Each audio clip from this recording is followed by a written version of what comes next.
The other area we're going to quickly talk about is health and safety. And with the new legislation that came in last year, there are a couple of key concepts we're going to quickly talk about.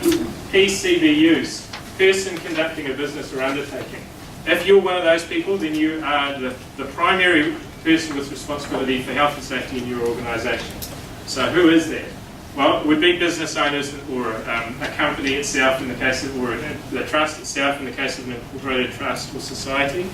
Again, if you're unincorporated, there is no other legal entity, and whoever you are, the trustees or society members, you are personally the PCBU. So again, that's another area where it's important to make sure that you have registered yourself properly. And then the last one, person, entity in charge of an event, can also be a PCBU.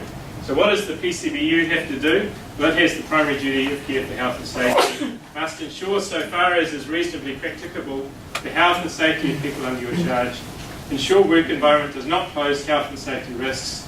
And in the context of not-for-profits, relevantly here, ensure appropriate training for your staff and volunteer workers and adequate facilities for their welfare. So even if you're involved with an organisation that has a significant number of volunteer workers as opposed to paid workers, if they're working on a regular or ongoing basis, you can have a level of responsibility to them that's more akin to what's owed to an employee than what would be owed to a true volunteer. So that's the PCBU itself, but then the other key concept there, again it's relevant to you, is what's my liability as a trustee or as an officer of that entity.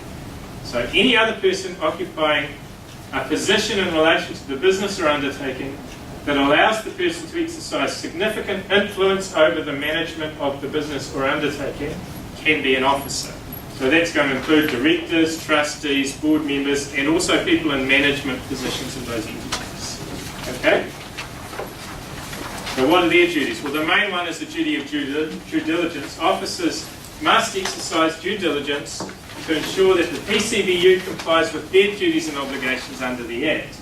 That includes taking reasonable steps to acquire and keep up to date knowledge of work, health and safety matters. So you need to know what good practice is in the health and safety area, and that would be one example, Ron, of the kind of thing you're talking about.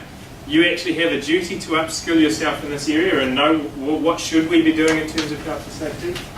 And then making sure you have an understanding of the entity and the organisation and its business, its undertakings, what hazards and risks exist, and then what policies and procedures and resources and processes are in place for either mitigating, minimising or eliminating those sorts of risks. So that's at a board level, and that's why one regular piece of advice that's been given to companies and not-for-profits is that health and safety needs to come up on your governance agenda on a regular basis, because you have a duty that sits at your level to make sure, A, you know what you need to be doing, you know that what the business or the organisation is doing, and you know that it has health and safety policies in place that are sensible and that are being applied.